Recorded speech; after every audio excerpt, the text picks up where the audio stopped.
Aleluia. Irmãos, o que eu vou pregar hoje não é contra tudo que eu preguei nesses últimos 3 domingos, na verdade 4, porque não teve intervalo da minha esposa pregou, que eu falei sobre a graça de Deus. Nós devemos tomar cuidado com a armadilha de Satanás, que é a justiça própria, que a justiça própria vai impedir a gente viver o melhor, o milagre, um novo tempo. Falei também que a justiça própria, ela é um inimigo, talvez o principal, eu entendo que é o principal inimigo da cruz de Cristo, porque Jesus se entregou por graça e por amor, e não porque nós merecíamos. E eu falei então muito de graça, falei que não é por nós, é por Ele, pela bondade dEle. Mas isso não significa que nós não devemos fazer nada. E Deus tem algumas formas de falar comigo, para trazer a mensagem, né? Algumas formas até inusitadas aí. Acho que foi essa semana, um líder, um carequinha chamado Frutuoso, ele mandou um vídeo para mim, que vai estar acompanhando a mídia assim, lá longe, esse meu irmão Glória, Frutuoso. Ele mandou um vídeo, tocou em mim, eu nem dei resposta para ele, falou: será que o pastor não gostou? Eu mostrei para minha esposa, nós entendemos aquilo, mas eu gosto de saber a fonte.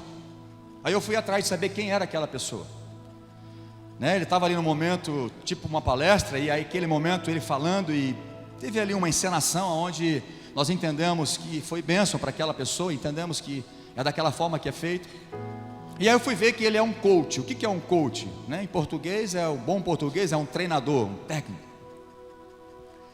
E hoje está muito na moda coach, eu não quero falar mal de coach. Aí, para minha surpresa, eu vi que ele era evangélico, então fui saber a fonte, para que eu possa me abrir para aquelas mensagens, porque eu sou uma pessoa que eu gosto da fonte. Não, tem muitas frases bonitas, mas eu quero saber quem foi que escreveu. Porque dependendo quem é a pessoa, ele escreveu com a motivação errada, que não é a verdadeira, Então eu fui, e aí dentro desses vídeos, eu escutei uns 8 vídeos desse homem até, para que eu pudesse descobrir se ele, o que ele falava, como ele agia. E um desses vídeos, o título estava assim: Deus não está no controle. Aquilo me chamou a atenção, porque há muito tempo atrás eu preguei sobre que Deus está no controle. E aí eu entendi o que ele quis, eu vi aquele vídeo, eu entendi o que ele quis dizer. Muitas vezes nós deixamos tudo para Deus resolver, mas às vezes nós vemos um título desse, ouvimos algumas coisas, não temos maturidade para entender que Deus é um Deus soberano, e Ele está no controle do universo, de todas as coisas, dessa casa, da minha vida e da sua vida. Quem pode dizer amém? Deus está no controle. Então a partir daí Deus falou comigo, falou: quero que você pregue sobre isso, para que traga um equilíbrio, assim como você ensinou sobre a graça, não viver de justiça própria, por mérito. Vários versículos nós vemos que é muito ruim, e Deus não agrada de pessoas que vivem por justiça própria ou por mérito, achando que as bênçãos é mérito porque ele é bom, ou porque ele ora, porque ele jejua, porque ele faz algo. Mas ao mesmo tempo a graça não é algo que você viva descomprometido com Deus, uma habilitação para que você viva de qualquer maneira, sem nenhuma responsabilidade de corresponder a esta graça ou esse amor de Deus. Então eu decidi trazer essa palavra para mim e para você. E o título dessa mensagem é Decidindo pelo Melhor de Deus. Repete comigo: Decidindo pelo melhor de Deus. Eu quero falar que Deus colocou em nós, dentro da sua soberania, o livre-arbítrio. E quando a gente fala de livre-arbítrio, a gente talvez choca algumas pessoas dizendo que tem livre-arbítrio, então não tem soberania de Deus. E quando nós falamos em soberania, quando nós falamos em livre-arbítrio, nós falamos em predestinação. Aí nós entramos na briga de calvinistas e armenianos, de Jacob e Armênios e de João Calvino, aonde um acha que, resumindo, que aqui eu não quero falar sobre essas linhas de pensamento, mas eu quero trazer um equilíbrio das duas, por aquilo que eu entendo da palavra de Deus, por estudo e por experiência própria. Eu já tive um pouco dos dois lados, um pouco não, hoje eu estou de um lado, mas com equilíbrio. Então, quando nós falamos que nós temos o poder do livre-arbítrio, ou o poder de decisão, aí choca com algumas pessoas que aprendeu que não, que Deus é soberano, e Ele decidiu, na visão calvinista, aqueles que vão para o céu e aqueles que vão para o inferno. São predestinados alguns para o céu e outros para o inferno. Ah, mas não é bem assim. Essa é a visão clara tem as suas, ali, seus estudos, mas é isso que é claro. E aí levantou esse Jacob Armínios, para refutar isso, para dizer que o homem tem responsabilidade. Mas o problema dessas duas linhas é que é o extremismo. E eu vejo quando alguém defende um lado, ele simplesmente está abolindo o outro, como se a gente pudesse pegar Deus e falar, não, é assim ou é assado. E eu quero trazer um equilíbrio, dizendo que nós temos o livre-arbítrio, nós temos um poder de decisão dado por Deus dentro da sua soberania. Isso não afeta a soberania de Deus. Eu quero te mostrar com versículos, com entendimento da palavra, que é tudo pela graça. A salvação é pela graça, mas temos a nossa responsabilidade de corresponder com esta graça. Deus tem o melhor para mim e para você. Quantos creem nisso? Deus tem grandes promessas para nós, como igreja, como pessoa individual, e tem para você como indivíduo. Tem várias promessas na Bíblia. Os planos de Deus, se você crer, vai falando amém. Os planos de Deus sempre é melhor que os seus. Só fala amém se você crê mesmo de verdade. Eu vou repetir: os planos de Deus sempre é melhor que os seus. Os caminhos do Senhor são sempre melhor que os seus. A vontade de Deus sempre é melhor que a tua vontade. A alegria de Deus é sempre melhor que a tua alegria. Ah, pastor, mas como assim? A minha alegria não é de Deus? Não, às vezes você tem alegria com as coisas desse mundo, que é passageira, mas a verdadeira alegria está na presença de Deus. A paz de Deus é melhor que aquela que o mundo dá. Não, pastor, mas a paz é uma só. Não, Jesus disse, eu dou a minha paz, não como o mundo a dá. Então, os planos de Deus são melhores, a vontade de Deus é melhor, os conselhos de Deus são melhores, as bênçãos de Deus são melhores. Deus é amor, Deus é bondoso, em todo tempo Ele é bom. Não importa o que você esteja passando, Ele não muda, Ele é bom. Como nós cantamos aqui, eu quero gritar para o mundo inteiro que eu te amo. Por quê? Porque o Senhor me amou primeiro. Porque eu sei que qualquer momento que eu clamo ao Senhor, o Senhor me atende, porque Ele é bom. Ele nunca está ocupado para um pedido do filho. Ele é bom, temos promessas, muitas promessas. Deus é galardoador, quantos creem nisso? Ele é recompensador. Ele é aquele que gosta de presentear os seus filhos. Deus é misericordioso, aleluia. Deus é gracioso, Deus é maravilhoso, Deus é perdoador, glória a Deus por isso. Se Ele não fosse, nós estávamos perdidos. Deus é santo, Deus é todo poderoso, Deus é grande, sublime, excelso. Quantas coisas nós podemos falar de Deus? Quantas promessas nós temos na palavra de Deus? Isaías 1,19 diz: se você quiser e me ouvir, vocês comerão o melhor desta terra. Ninguém fala amém? Se não é bom para você, é bom para mim? Se quiserdes e me ouvirdes, comereis o melhor dessa terra. Aleluia. Isaías 55, 8 e 9. Deus diz assim: os meus pensamentos não são os seus pensamentos, meu filho, nem os meus caminhos os vossos caminhos, diz o Senhor. Assim como os céus são mais altos que a terra, os meus caminhos mais altos que os vossos caminhos, e os meus pensamentos mais altos que os vossos pensamentos. Os caminhos e os pensamentos do Senhor são maiores que os seus, são melhores do que os seus. Quem pode dizer amém? Promessas,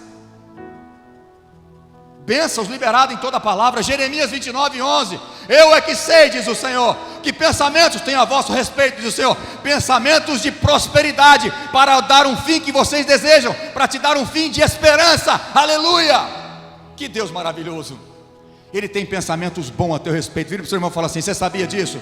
Que todos os pensamentos de Deus a teu respeito é bom. Pensamentos de fazer você prosperar, para que te dê uma esperança. Quantos podem dar um glória a Deus e aleluia por isso? Romanos 8, 28. Porque todas as coisas cooperam para o bem daqueles que amam a Deus. Efésios 1:3, bendito Deus e Pai de nosso Senhor Jesus Cristo, que já tem nos abençoado com toda a sorte de bênção nas regiões celestiais em Cristo Jesus, aleluia. Efésios 3:20, porque Ele é poderoso para fazer infinitamente mais de tudo aquilo que eu possa pensar ou imaginar, segundo o seu poder, aleluia. Promessas. João 10:10, o ladrão veio para matar, roubar e destruir, mas Jesus disse: eu não, eu vim para que vocês tenham vida e a tenham em abundância, vida abundante para nós. Vocês estão entendendo? Promessas. Filipenses 4:19, o meu Deus, segundo a sua riqueza em glória, não segundo a riqueza do Brasil, a riqueza de Fernandópolis, mas o meu Deus, segundo a riqueza em glória, há de suprir cada uma das nossas necessidades, aleluia. Promessas, bênçãos, poder de Deus. Salmo 1, bem-aventurado o homem que não anda no conselho dos ímpios, nem se detém no caminho dos pecadores, e nem se assenta na roda dos escarnecedores. Antes o seu prazer está na lei do Senhor, e na sua lei medita de dia e de noite. Ele será como árvore plantada, aleluia, junto à corrente das águas, que no devido tempo dá o seu fruto, cujas folhagens não murcham, e tudo que eles fizerem serão bem-sucedidos, aleluia. Salmo 23, o Senhor é meu pastor, e nada me faltará. Ele me leva aos pastos verdejantes, me conduz às águas e refrigera a minha alma, por amor do seu nome. Guia-me pelas veredas da justiça, por amor do seu nome. Ainda que você ande pelo vale da sombra da morte, mal algum vai acontecer a você. Ele diz: unge minha cabeça com óleo, prepara uma mesa na presença dos meus adversários, e o meu cálice transborda.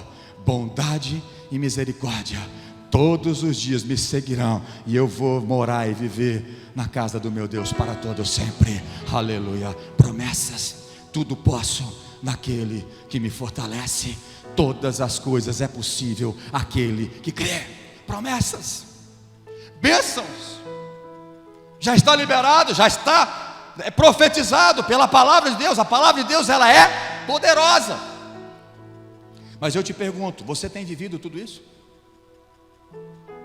Se já está liberado, você tem vivido na plenitude tudo isso? É aqui que eu quero te contar um negócio, trazer um equilíbrio entre graça e o livre-arbítrio. Tudo é graça, ok, eu entendo isso, e eu jamais, o livre-arbítrio vai chocar com a soberania de Deus, porque tem gente que não consegue entender e vai por uma linha só. Eu não tenho dificuldade de crer na soberania de Deus com o livre-arbítrio. Ele é tão soberano que Ele decidiu colocar em você o poder de decisão, que na teologia nós chamamos de livre-arbítrio. Deus, em sua soberania, decidiu colocar em sua criação o poder de decidir. Esqueci de falar mais um aqui, um texto que eu tinha marcado, Isaías 64:4. Porque desde a antiguidade, nem o ouvido ouviu, nunca se ouviu, e nem ouvido percebeu, e nem olhos viram, um Deus que trabalha em favor daqueles que nele esperam, aleluia. Por exemplo, Deus está trabalhando em teu favor agora. Daqui 1 minuto Ele está trabalhando em teu favor. Daqui 1 hora, amanhã, Deus não dorme. Deus está trabalhando em favor daqueles que nele esperam, aleluia. Bênçãos, promessa. Mas você não pode sentar e vir à igreja e achar que Deus agora, Ele é a responsabilidade dele fazer tudo isso acontecer na sua vida. Aí vai gerar crente passivo. Então, se eu podia resumir minha pregação aqui, é para que você pare de ser preguiçoso, crente passivo. Não, mas é tudo graça. Sim, é, e não vou tirar a soberania de Deus e nem a graça de Deus, mas dentro da graça, da soberania de Deus, Ele decidiu que nós possamos participar disso, de decidir algumas coisas. Eu também não estou falando que o homem, dentro do seu livre-arbítrio, ele começa a ser um Deus, de letra minúscula, como se eu faça alguma coisa e Deus tem que correr para mudar o plano dele comigo. Não, nada pega a Deus de surpresa. Aí entra a presciência de Deus. Romanos 8:29 diz: aqueles que de antemão o conheceram, Ele também os predestinou para serem a imagem e semelhança do seu Filho Jesus. Deus já sabe todas as decisões que você vai tomar. Em nenhum momento Deus vai ser pego de surpresa com as decisões. Você e eu, nós vamos muitas vezes nos surpreender com algumas pessoas. Aqueles irmãos que estavam firmes na fé, daqui a pouco ele faz uma besteira, não vem mais na igreja, começa a ver no pecado, e você fala assim: meu Deus, estou chocado. Aí ele começa, outras religiões, começa a afundar em outras religiões que é contrária a Deus, e você fica assim: meu Deus, uau.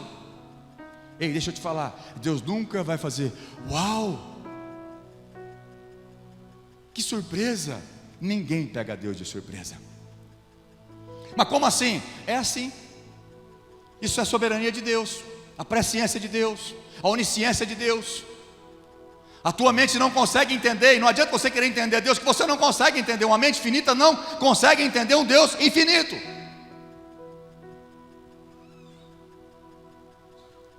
Então nada pega Deus de surpresa. O livre-arbítrio de ninguém supera a soberania de Deus. A vontade de Deus é que todos sejam salvos. Quantos concordam comigo? 1 Timóteo 2,4.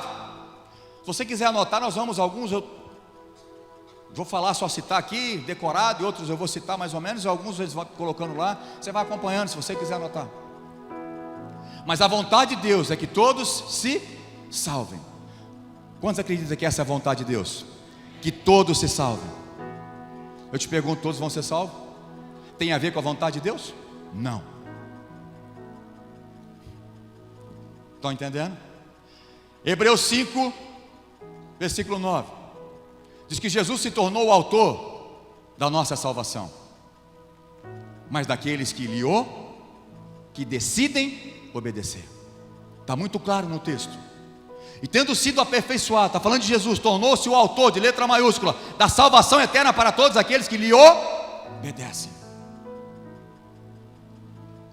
Então Jesus é o autor da salvação para todos que decidem obedecer. Deus amou o mundo de tal maneira, João 3,16, que deu o seu Filho unigênito para que todo aquele que nele crê não pereça, mas tenha a vida eterna. Deus enviou o seu Filho por amor para morrer por todos. E todos vão ser salvos? Não. Quem vai para a vida eterna? Todos os que creem. Tem que decidir crer. Ah, mas quem convence o homem do pecado, da justiça, do juízo é o Espírito Santo. É verdade. Ele traz o convencimento. Mas depois desse convencimento, eu tomo uma atitude. Por exemplo, o Espírito Santo está convencendo muita gente aqui agora. E o que você vai fazer com isso? Vai guardar para você? Eu posso muitas vezes estar conversando com a minha esposa, ela me convencer de algo, e eu não posso fazer nada com aquilo que eu fui convencido, eu não tomo nenhuma decisão. Ou melhor, não fazendo nada, já estou tomando uma decisão de fazer nada. Infelizmente, muitos cristãos não estão vivendo o melhor de Deus, não estão vivendo um novo tempo, porque estão decidindo errado, ou porque não estão decidindo, ou melhor, acham que não estão, mas estão numa inércia espiritual, estão numa passividade no cristianismo. E aí você vê muita gente sendo abençoada, dando testemunho, e você, nada. Filipenses capítulo 2, versículo 13. Esse aqui é um versículo que nós precisamos entender, porque aqui muitos falam, está vendo? Deus é que determina se a pessoa vai pecar ou não, se vai para o céu ou para o inferno, porque Deus é que realiza tanto o querer como o realizar. Vamos entender esse versículo no contexto que ele está. Paulo está falando sobre salvação, e um versículo antes ele diz assim: desenvolva a vossa salvação. Então quando eu olho para esse versículo, Paulo não está querendo dizer que a atração de Deus é irresistível, que as pessoas vão ser obrigadas, aqueles que ele decidiu vai ser obrigado a ir para o céu. Não prova de modo algum que Deus desperta o querer e o realizar arbitrariamente. Tampouco fala de determinar os pecados. Por exemplo, o salário do pecado é a morte. Então Deus tem que fazer aquele que ele falou. Então isso aqui vai para o inferno. Deixa eu fictício aqui, senão achar que eu estou mandando alguém para o inferno. Mas essa pessoa, Deus falou, você vai para o inferno. Então ele vai fazer pecar, porque o salário do pecado é a morte. Então ele vai viver em pecado, porque Deus decidiu que ele vai para o inferno. Eu não creio assim. Eu não creio que Paulo estava dizendo isso. Eu enxergo de uma outra forma, um Deus bondoso, que dentro dessa bondade, Ele desperta o nosso desejo para a salvação. Ele desperta o querer, E Ele já está pronto para realizar aquilo que Ele botou no seu coração, esse desejo. Porque Deus, quando Ele libera alguma coisa, não é que Ele vai correr atrás para fazer. Já está pronto, a bênção já está liberada, a salvação já foi feita, o Filho dele já morreu. Então Ele trabalha em nós, nosso querer. E também Ele já está pronto para dar a realização. É muito simples. É dentro de um contexto. No versículo anterior de Filipenses 2, o versículo 12, fala exatamente sobre isso. Desenvolvei a vossa salvação. Então, por a mim, se você está perguntando, pastor, você quer dizer então que um crente pode perder a salvação? Não. Então o senhor crê na predestinação? Não. Dessa forma não, eu creio em predestinação, mas não dessa forma, de maneira arbitrária, como se fosse um Deus arbitrário. Ele decidiu, e eu não tenho nenhum problema de crer assim, porque Deus é o Criador, e eu submeto à vontade dele. Mas eu não creio assim. E por isso que eu quero ensinar você. Eu ensinei 3 domingos sobre graça de Deus, poder de Deus, bondade de Deus, amor de Deus, para você não agir em justiça própria, achar que você tem mérito algum.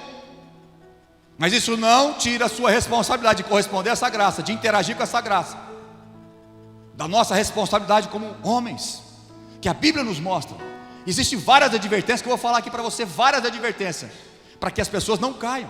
Então a salvação para mim, ela é um processo. Por isso que o crente não perde. Não, ele pecou, perdeu a salvação. Agora não pecou, agora não tem nada a ver com isso. A salvação é um processo. Jesus disse: eu sou a porta, quem entrar por ele será salvo. Mas ele não é só a porta, ele também é ele diz: entrai pela porta estreita, e o caminho também é estreito. Mas larga é a porta, e o caminho largo que leva à perdição. Você tem que decidir entrar pela porta. É uma decisão. Não estão entendendo? É uma decisão sua. Ele vai te convencer, o Espírito Santo vai gerar. Ele vai usar pessoas para te convidar. Por exemplo, você está aqui, talvez foi convidado por alguém, o Espírito Santo te trouxe, através do convite de alguém, o amor de alguém, tocou em você, você está numa necessidade e Deus te trouxe. Ele está trazendo você, está falando com você, está gerando uma consciência em você. E a partir desse momento que Ele gerou isso em você, você tem que crer. Pela graça sois salvos. É graça, é presente, é dom, não é merecido. Mas como é que eu tomo posse dessa graça? Mediante a fé. Não é por obras, para que ninguém se glorie, diz o Senhor. Ninguém compra a salvação. Ela é graça, mas eu tenho que corresponder através da fé. A fé tem uma linguagem diferente.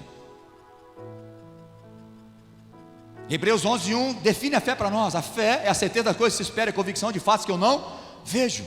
Mas tem uma definição que eu não lembro quem deu essa definição, não sei se é alguma versão da Bíblia. Mas diz que a fé é a antecipação, é a posse antecipada de algo que eu espero ou que eu não vejo. E trago a realidade daquilo que eu espero. Parece uma utopia isso, mas isso é fé. É uma linguagem diferente da natural. Eu creio em algo que eu não vejo. Eu falo que ela é real mesmo que eu estou esperando. Eu não vi ainda, mas eu creio no meu espírito que é real, que isso é fé. Se Ele disse, eu acredito. Como Pedro disse: venha sobre as águas, e ele foi, independente das circunstâncias. Então o texto de Filipenses 2:13 destaca a bondade de Deus ao despertar bons desejos para a salvação dos cristãos. Mas eles devem cooperar, pondo a sua fé em ação, desenvolvendo a sua salvação com temor e tremor. Se não o fizerem, estão rejeitando o plano de salvação que Deus tem para eles. Por favor, põe Lucas capítulo 7, versículo 30. Você não precisa abrir, vamos acompanhar para a gente ir mais rápido. A gente vai falar vários versículos. E eu quero te dar uma base bíblica para que você creia dessa forma e não seja mais um crente passivo, mas saia daqui com uma decisão: eu decido viver o melhor de Deus, porque já está liberado sobre a minha vida o melhor de Deus e o tempo de Deus novo sobre vocês. Você tem que decidir.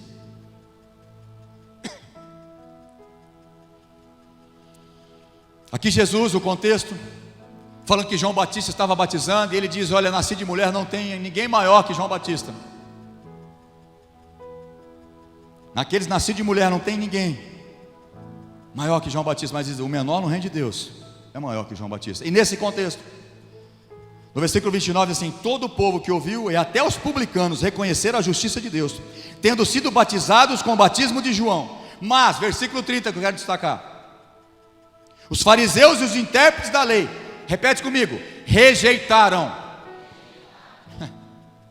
Até os publicanos corresponderam à pregação de João, mas os fariseus e os intérpretes da lei, eles decidiram rejeitar e não receberam o batismo de João, que é o batismo de arrependimento.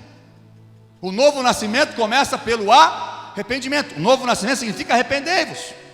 Arrependimento é uma decisão minha e sua, ou não?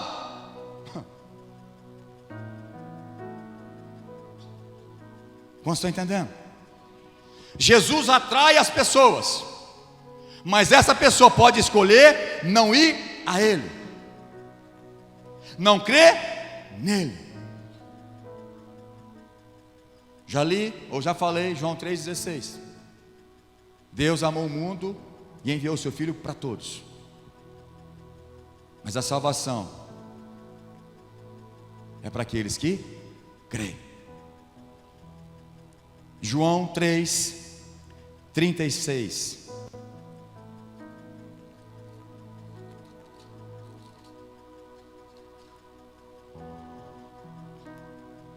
Por isso, quem crê no Filho tem a vida eterna. Quem se mantém rebelde, o que vai acontecer? Como estão entendendo? É graça, é graça.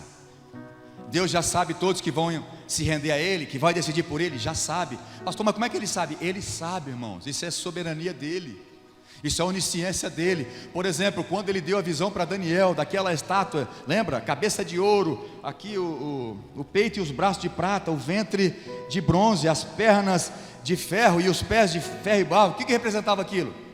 4 impérios mundiais. Agora, como é que Deus já mostrou a história no futuro para Daniel, se as pessoas têm livre-arbítrio? Porque Ele já conhece as decisões de todos. Então quer dizer que Ele é Ele que decide. É Ele que decide, mas dentro da soberania dEle, Ele colocou o poder de decisão em nós. Porque senão eu tenho que crer que Deus incita a gente a pecar. E Deus ninguém tenta. Isso é bíblico. Deus a ninguém tenta. Deus não faz ninguém pecar.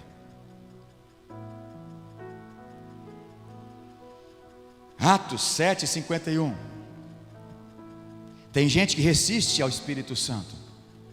Atos 7, quem é o leitor da Bíblia sabe que ali é aquela pregação maravilhosa de Estevão, antes de ele ser apedrejado e morto a pedrada. Ele faz ali uma explanação desde o Velho Testamento até o Novo, até Jesus, até o Pentecoste, até o Espírito Santo. E no versículo 51 diz assim: vocês são teimosos. Presta atenção, teimosos e incircuncisos de coração, porque vocês rejeitam o Espírito Santo, ou melhor, resistem ao Espírito Santo. Se isso aqui não é uma decisão que a pessoa está tomando, então eu não sei o que é.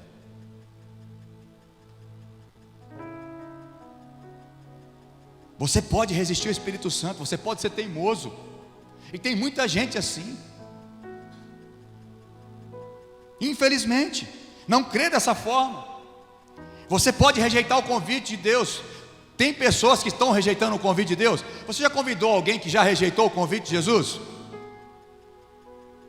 É só você ver a parábola, Mateus 22:3, das bodas. Jesus falou para os servos: vai convidar os convidados. Põe para mim, fazendo favor. Enviou os seus servos a chamar os convidados para a festa, mas estes não. Eles tomaram a decisão: nós não queremos ir, nós não queremos. Jesus está convidando: vem para as bodas, vem para a festa. Tem uma festa preparada para nós no céu. Nós vamos estar com Jesus, mas você tem que decidir. É uma decisão pessoal. Eu não decido por você, a esposa não decide para o marido não decide para a esposa, os pais não decidem para os filhos não decidem para os pais, nem o líder para os seus liderados, nem o liderado para os seus líderes. É individual, a decisão é sua. Corresponder a essa graça, esse presente, esse dom de Deus, que é a salvação, esse convite de Deus. Por exemplo, em Apocalipse, de uma das igrejas, das cartas das igrejas, diz assim: eis que estou à porta e bato. Era uma carta para a igreja. Pode usar como evangelístico esse texto? Pode, mas na verdade é para a igreja o contexto. Jesus falou: ei, eu estou aqui batendo, se você abrir, eu vou entrar e vou fazer uma festa com você. Mas se você não abrir, ele vai entrar? Ele vai entrar? Não. Deus te ama. Deus te ama. O amor dele é incorruptível, o amor dele é puro, o amor dele é incondicional. E o amor é diferente dos nossos, que é possessivo. Porque Deus amou, ele entregou. Porque você ama, você segura. É verdade ou não é? Quantos ciúmes tem aqui? Da esposa e a esposa pelo marido? Possessivos. É um amor diferente do amor de Deus. O amor, porque Deus amou, ele entregou. E Deus não quer que ninguém é robô, ele não criou robô. Todo mundo vai ter que me amar. Se eu fosse Deus, eu não ia perdoar ninguém. Todo mundo ia ter que me amar. Eu não ia pôr livre-arbítrio, não. Mas eu quero dizer uma coisa para você: isso não é amor. O amor é aquele que fala o seguinte: eu te amo, incondicionalmente. Se você quiser corresponder ao meu amor, ótimo. Quantos estão entendendo? Amor.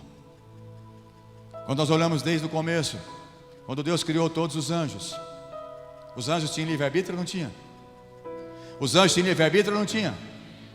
Se não tivesse, Satanás e um terço dos seus comandados não tinham se rebelado.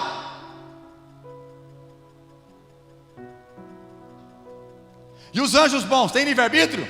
Algumas linhas teológicas dizem que não, mas o prazo já foi vencido. Eu particularmente acredito que sim, eles têm livre-arbítrio, os bons. Os maus que se rebelaram pela grandeza e pela glória e por onde eles estavam, agora já está decidido, o inferno é para eles e para todos aqueles que não aceitarem Jesus. Mas esses anjos com livre-arbítrio, jamais eles vão cair ou negar ou se rebelar contra Deus, porque eles já sabem, já tem o exemplo daqueles que se rebelaram. Aí vem Adão e Eva. Deus falou: só dessa árvore, pode comer de tudo, bom e do melhor. Imagina um lugar maravilhoso, multiplica por 1000. Era o jardim do Éden, um lugar maravilhoso, um lugar de plenitude. Mas Deus falou: dessa árvore vocês não podem comer. Eles tinham livre-arbítrio de comer e desobedecer ou não? Tinham, tanto é que eles desobedeceram, pecaram. Decisão.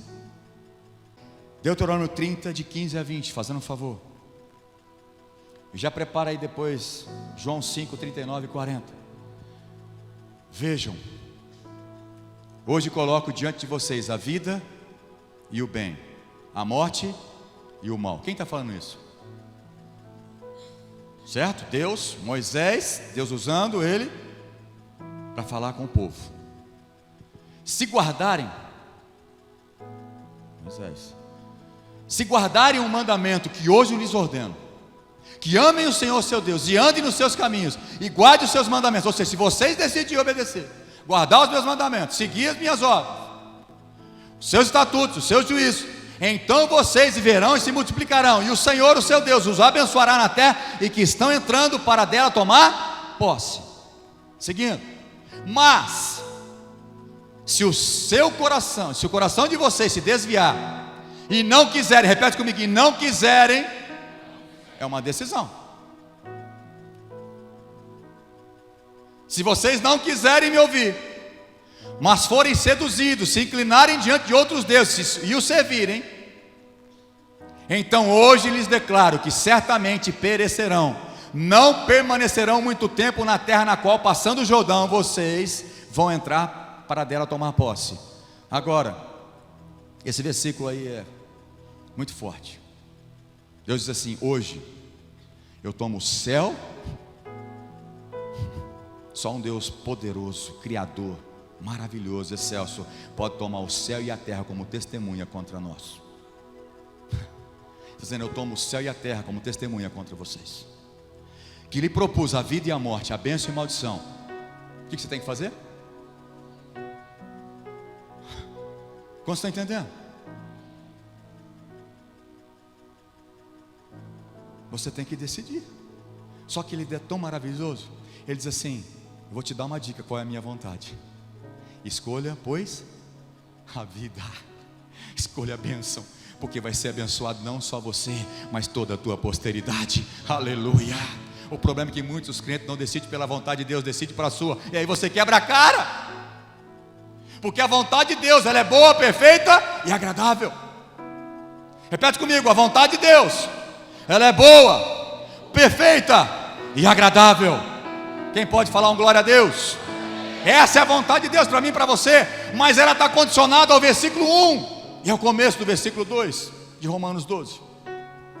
Paulo diz: rogo-vos, pois, irmãos, que apresenteis o vosso corpo, sacrifício vivo, santo e agradável a Deus, que é o vosso culto racional, e não vos conformeis com este século, para que você aí sim possa experimentar qual seja a boa, perfeita e agradável vontade de Deus para a sua vida.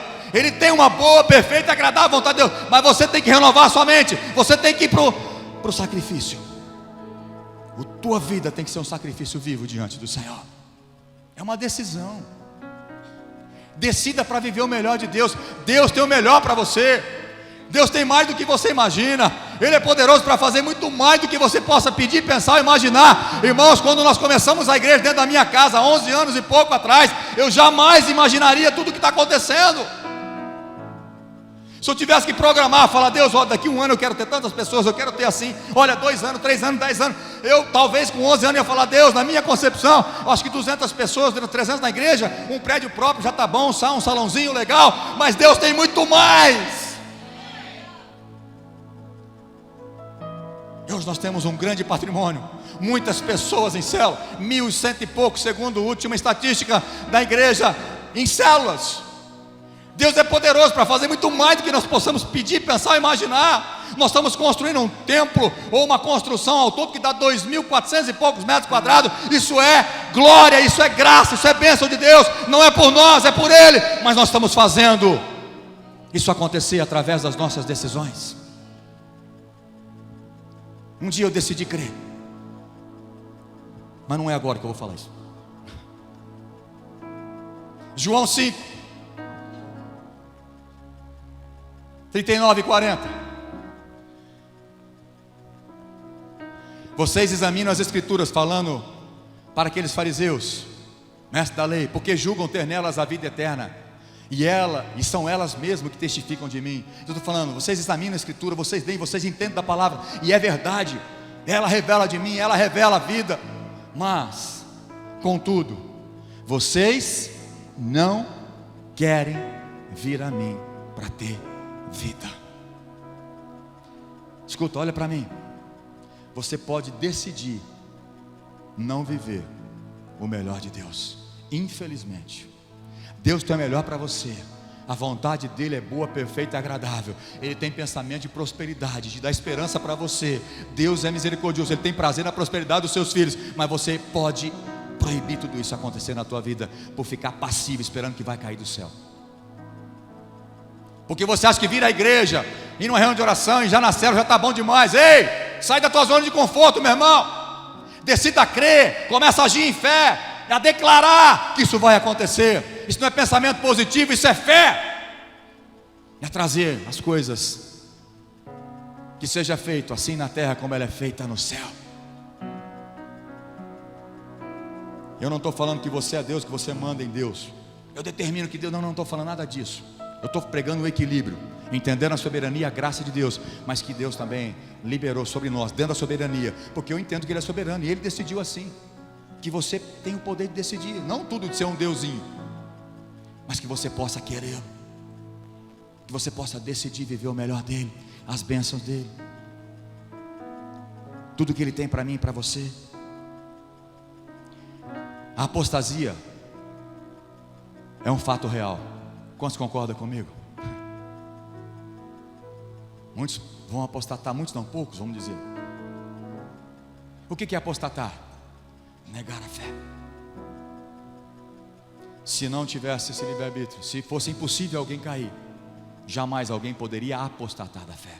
Isso é muito claro quando a gente for ler a carta de Hebreus, o escritor de Hebreus, do capítulo 6, de 4 a 12, não vamos ler. Mas ele diz assim, num versículo, depois que eles caíram, ele diz assim: e a estes são impossível a volta do arrependimento. Que terrível. E aí você vai para Hebreus capítulo 12, se eu não me engano. nós somos cercados de grande nuvem de testemunhas, desembaraçando de todo mal. Ou seja, você tem que tomar atitude e ficar embaraçado com as coisas dessa vida, para correr a carreira cristã, para chegar até o fim, para receber a tua coroa, que está reservada para todos aqueles que amam a Deus e esperam nele.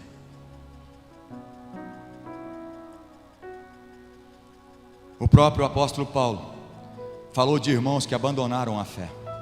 1 Timóteo, põe para mim, fazendo um favor, bem rápido. 1 Timóteo capítulo 1, versículo 19 a 20. Ele está falando de Himeneu e Alexandre. E aqui eu quero mostrar uma particularidade. Mantendo a fé e a boa consciência, porque alguns, tendo rejeitado, repete comigo, rejeitado, eles decidiram rejeitar.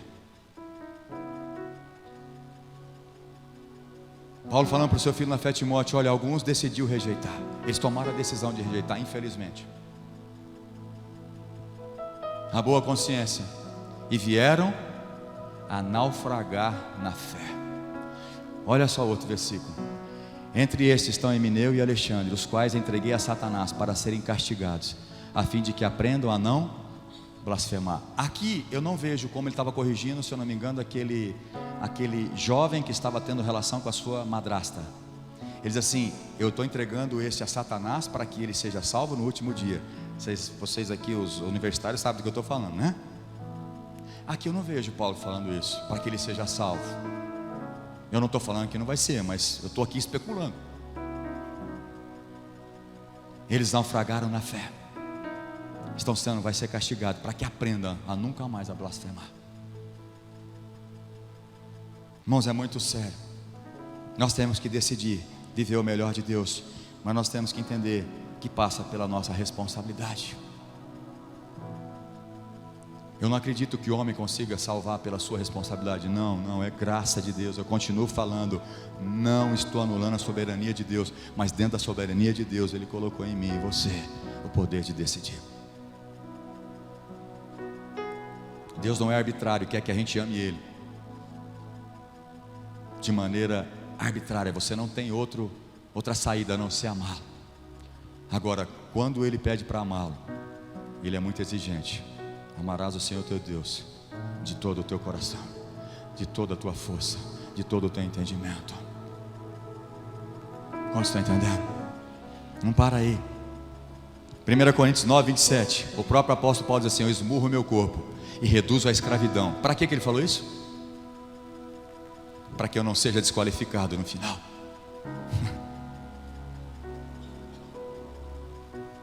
Quantos estão entendendo? Que você tem que decidir e tomar uma atitude hoje.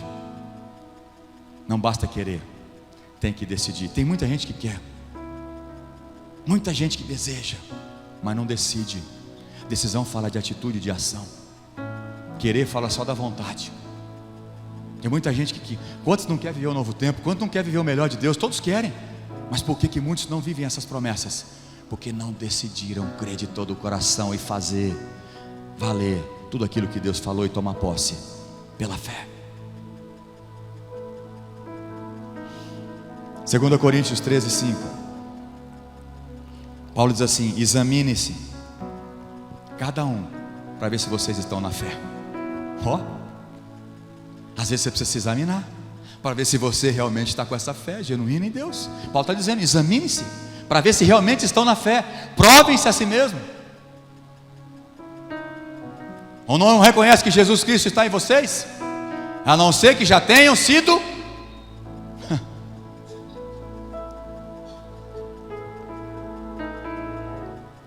1 Coríntios 10, 12. Aquele que está de pé, veja que não caia. Advertência, uma atrás da outra. Vigiai. Quantos textos nós temos na Bíblia? Vigiai. Advertências. Não creia numa graça irresistível. Isso torna muito crentes passivos. Deixa eu te contar um negócio, olha para mim. Pastor, e se chegar lá no céu e Deus te mostrar que realmente Ele decidiu uns para ser salvo e outros para perdição, não dependia de mim, de nada, da minha decisão, Ele queria salvar uns e não salvar outros. Ele é um Deus que, quando a pessoa entrega a vida para Jesus, jamais ele vai se arrepender, porque eu cria dessa forma. Mesmo se eu estiver em pecado, se eu estiver trombando de frente com uma carreta, vai dar tempo de eu pedir perdão antes de morrer, para que eu possa ir para o céu. Deus ia dar um jeito de eu pedir perdão para ir para o céu. Eu cria dessa forma, que uma vez salvo, sempre salvo.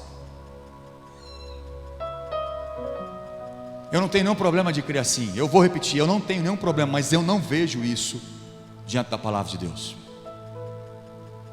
Eu vejo que a salvação é graça, mas dentro dessa graça, Ele disse: olha, você tem uma participação nisso. A parte mais fácil está com você e comigo, é só crer. Ele já fez tudo por mim e por você. Ele já enviou o Filho dele, o sangue dele já foi derramado, a dívida já foi paga, tudo já foi feito. Mas eu tenho que decidir crer e me manter santo até o fim, porque sem santidade ninguém vai ver o Senhor. É uma decisão tua se santificar. Santificai-vos. É uma decisão sua. É decisão.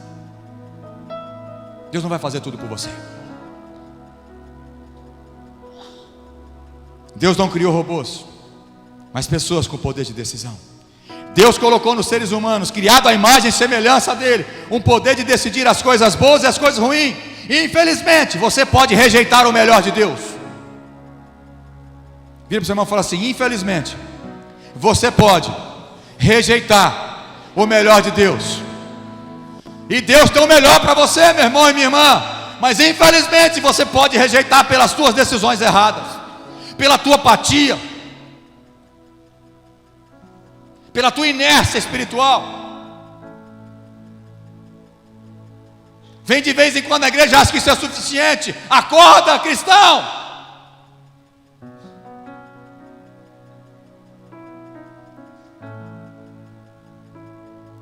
Quando nós temos o entendimento errado da graça, gera cristãos passivos, esperando cair do céu todas as promessas e bênçãos que já liberou. E eu quero contar o meu testemunho para ilustrar tudo que eu estou falando para você.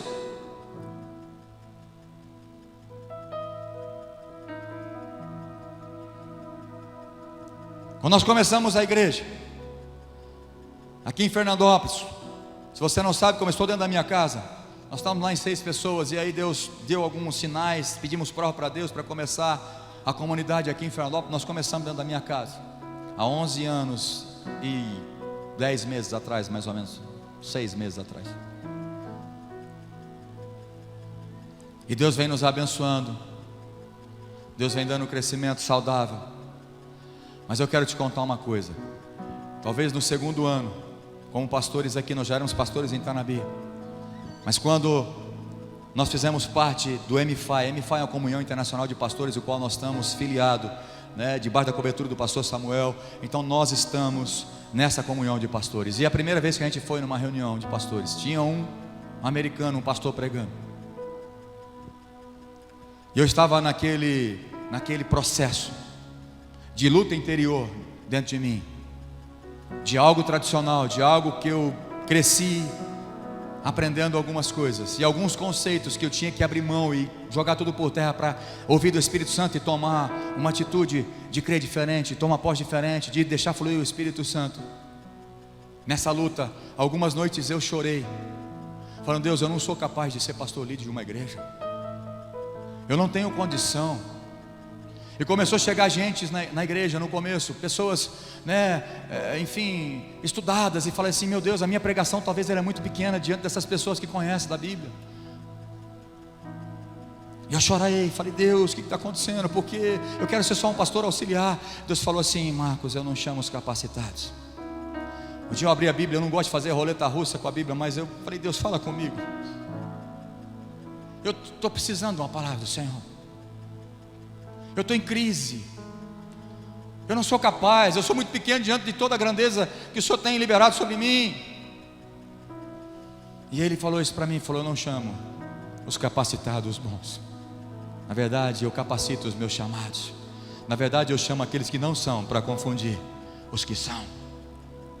E aí Ele me fez lembrar naquele dia, falou: eu chamei Paulo, poliglota, conhecedor de tudo, para falar aos gentios. Eu chamei Pedro, um pescador, para falar com aqueles mestres da lei. Eu falei: ok, eu já entendi. Não pense que a crise acabou aí, porque eu continuei com essa crise há muito tempo. E quando nós fomos na primeira reunião de MFI, Um pastor que eu nunca tinha visto na vida, ele nunca viu nós. Ele estava, não sei se no último dia ou no penúltimo dia, acho que no penúltimo dia à noite. Ele pregando, ele parou, acho que no meio da pregação, ele apontou para mim, para minha esposa assim, e falou, e eu jamais ia achar que era eu, né? E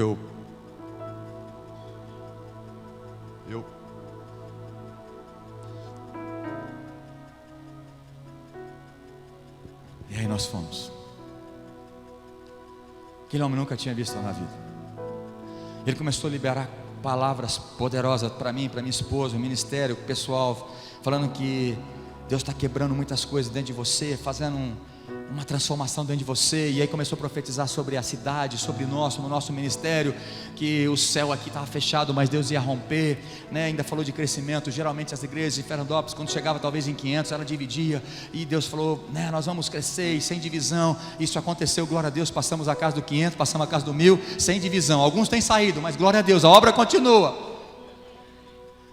E nós recebíamos aquela palavra profética, nós tremíamos, às vezes caindo no chão de tanta presença de Deus, aquela êxtase na nossa alma e no Espírito, o Espírito Santo falando em nós. Aí nós íamos no outro ano, um outro pastor, também que não nos conhecia, americano, e profetizava as coisas grandes de novo. Isso foi por 3 vezes, ou mais, mas pelo menos 3 eu lembro. E eu falava, glória a Deus, vai acontecer. Acabava aquele momento, o que eu fazia? Problema de Deus, agora Ele que vai fazer isso acontecer. Tá certo? Talvez para alguns é assim. A gente libera a palavra, você toma posse, sai daquela porta e fala assim, agora é com Deus, Ele que vai se virar, Ele vai fazer tudo, vai cair do céu, vai cair na minha cabeça, tudo que Ele prometeu. Ei, presta atenção, toma posse, pela fé, começa a agir em direção daquilo que Deus liberou. Enfim, foi liberando. A igreja foi sendo abençoada, sim. Mas hoje o que nós estamos vivendo é porque um dia eu decidi crer que Deus não tinha errado comigo, que todas as promessas eram para nós mesmos, era para mim. Eu estava em Araçatuba, uma reunião de pastores da cobertura, o pastor Samuel, que estavam lá reunidos. Estava um americano, um grandão também, parecia jogador de basquete desse tamanho, um morenão. E num dia da pregação, nós estávamos, acho que toda a liderança lá, alguns líderes vão lembrar disso. Ele começou a falar, olha, você tem que entregar aquilo que você tem para o Senhor, mesmo que seja pouco. E falou da viúva, um pouquinho só de azeite, farinha, mas era o que ela tinha, para que Deus pudesse multiplicar, para que Deus pudesse fazer um milagre. E eu ainda naquela crise, eu recebia várias palavras proféticas, mas mesmo assim ainda eu não achava, essas promessas estavam no campo daquela caixa do impossível. Isso aqui não vai acontecer nunca, mas se Deus quiser, Ele é poderoso. Eu tinha deixado nessa caixa todas essas promessas. E Ele falou, o que você tem, entrega para Deus, e Ele vai fazer multiplicar, Ele vai fazer crescer. E naquele dia, e depois Ele falou, depois que eu ministrar e liberar a palavra, você vai sair correndo nessa igreja como um louco. Agora quem me conhecia sabe, correr na igreja para mim é pagar o maior mico do mundo. Para que correr? Para que correr na igreja? Aonde tem correr na igreja tem algo espiritual? Irmão, tem coisa profética que não se explica. E naquele dia eu decidi, falei, eu vou fazer tudo isso, eu quero romper com isso, Deus. Eu não sou um pastor que profetiza no púlpito que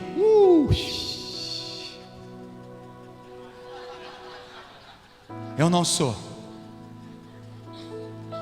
Eu não tenho uma boa oratória, eu não consigo chamar, eu não sou simpático, Deus.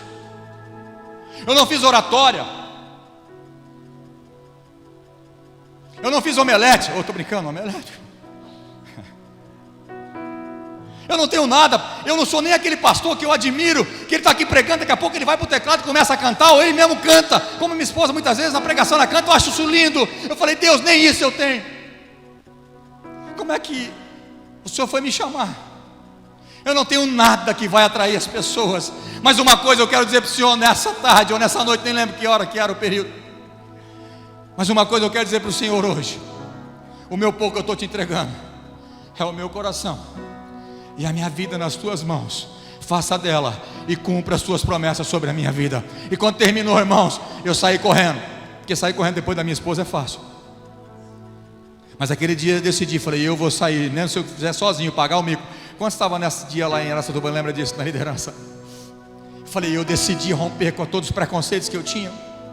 E aí numa reunião só de pastores, o pastor Samuel disse, olha, hoje ele não vai pregar, ele só vai profetizar sobre a vida dos pastores. Aquilo que Deus tem um recado para dar, ele é profeta, eu confio nele, ele vai profetizar. Quando ele veio orar por mim, pela minha esposa, ele veio primeiro em mim. Ele fez assim, irmãos, pôs a mão aqui assim, e disse assim, por que você se vê como um gafanhoto? Aí eu comecei a chorar, falei, não, eu já venci isso hoje à tarde. Eu decido crer que eu não sou pequeno, eu sou tudo aquilo que Deus disse que eu sou, eu vou conquistar tudo aquilo que Deus disse que eu vou conquistar. E gerou uma fé em mim, eu decidi naquele dia acreditar. E ele olhou para o pastor Samuel e disse, olha para o teu pai, você vai ser grande como ele. Eu não estou almejando ser grande igual Araçatuba, ou estou inveja, não é nada disso. Mas eu entendi o que Deus estava falando. Ei, as promessas que eu liberei, eu sou fiel para fazer cumprir. O que você precisa é decidir e começar a agir em favor disso. Aí eu comecei a liberar a prosperidade nessa casa.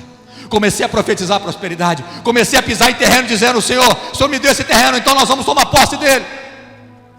Comecei a agir, declarar a fé, declarar o crescimento. Comecei a ouvir a voz do Espírito, não ande por esse caminho, ande por esse. Então eu comecei a decidir. Eu acreditei que Deus não tinha errado comigo. Se Ele disse que vai acontecer, vai acontecer. E está aqui, ó. Está aqui, ó. Está bem surrado, eu vou fazer outro. Mas está aqui, ó. Todas as promessas. Peguei com a minha esposa, pegamos os vídeos que tinha. Todas as promessas foram liberadas e anotei no papel.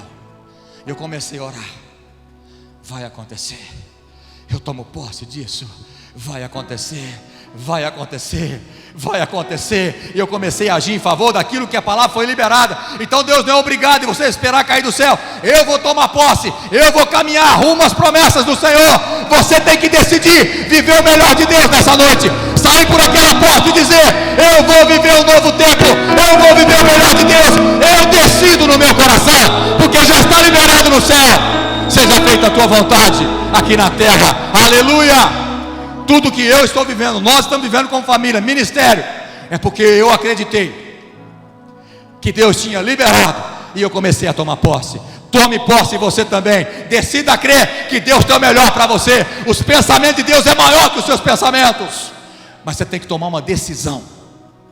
Isso não significa que você é soberano sobre você.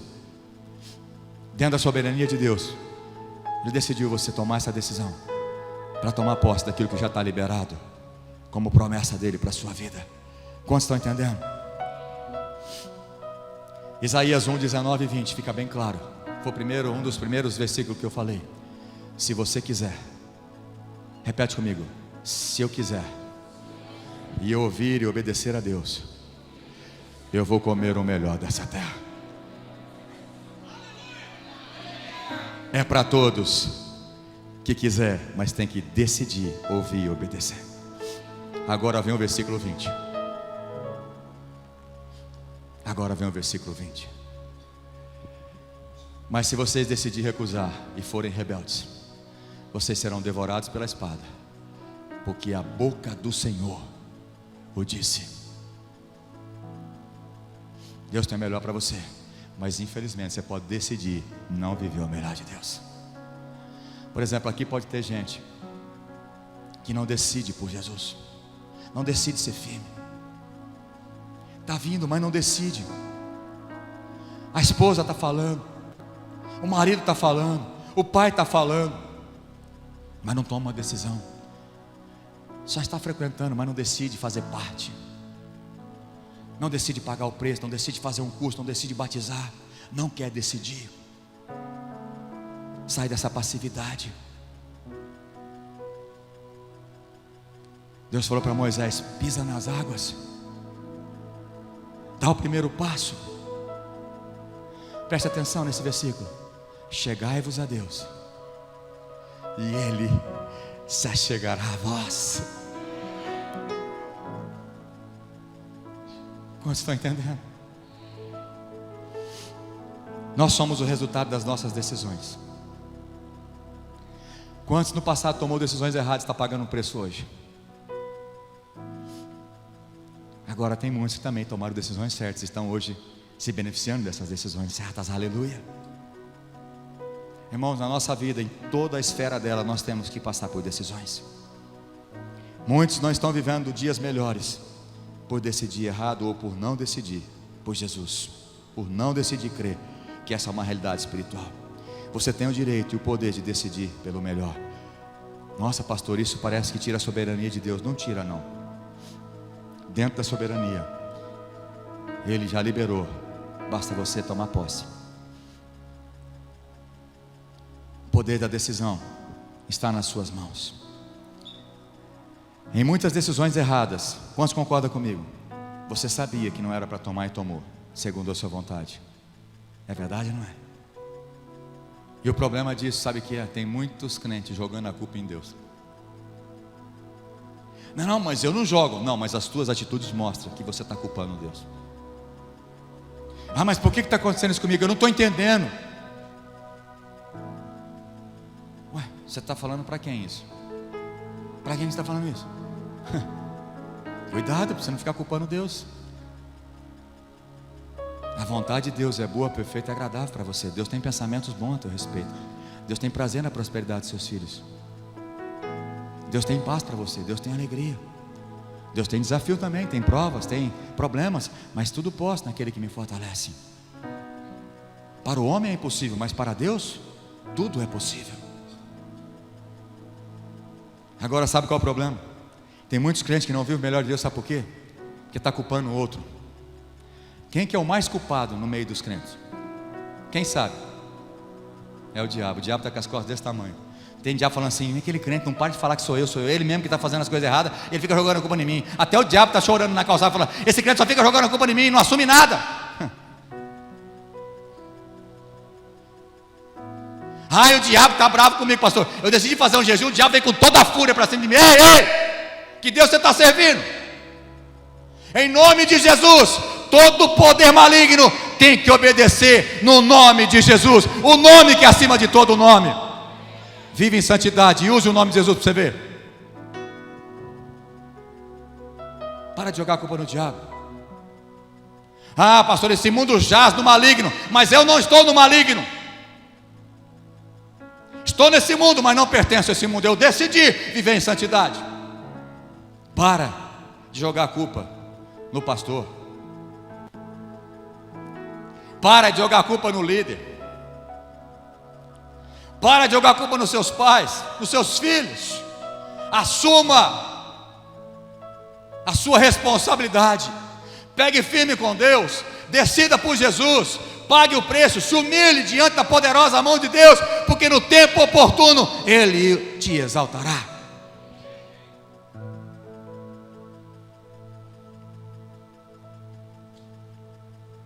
É engraçado como a pessoa nunca tem culpa, sempre é alguém. Enquanto você ficar jogando a culpa nas pessoas do seu fracasso, você nunca vai mudar. Quantos estão entendendo? Quantos querem tomar uma decisão hoje de viver o melhor de Deus? Vou perguntar de novo: quantos desejam viver o melhor de Deus? Quantos verdadeiramente querem viver o melhor de Deus? Não basta querer e desejar, tem que decidir. É diferente. Decisão fala de atitude. Vou sair por aquela porta, nada e ninguém vai me impedir de viver o melhor de Deus. E quando eu digo o melhor de Deus, não significa que você não vai passar luta e dificuldade, mas no meio da tempestade, Jesus vai estar no seu barco. Não significa que você não vai ter luta e problemas, mas Deus vai te dar a vitória sobre todos os gigantes que se levantar na sua frente. E se o mar não se abrir na sua frente, Ele te faz você andar por sobre as águas. É crer assim, é decidir. Nada e ninguém pode me impedir. Se Deus declarou, vai acontecer. Se Deus disse, vai acontecer. Deus não é homem para mentir, nem filho de homem para que se arrependa. Se Ele prometeu, Ele é fiel para cumprir. Feche teus olhos em nome de Jesus. E não adianta você ficar esperando esposa, esposo. irmãos, pais, filhos, para tomar uma decisão. É você.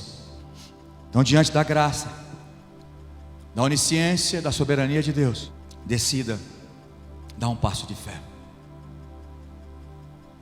a crer no sobrenatural, crer que você está debaixo de uma palavra profética, de um novo tempo sobre a sua vida.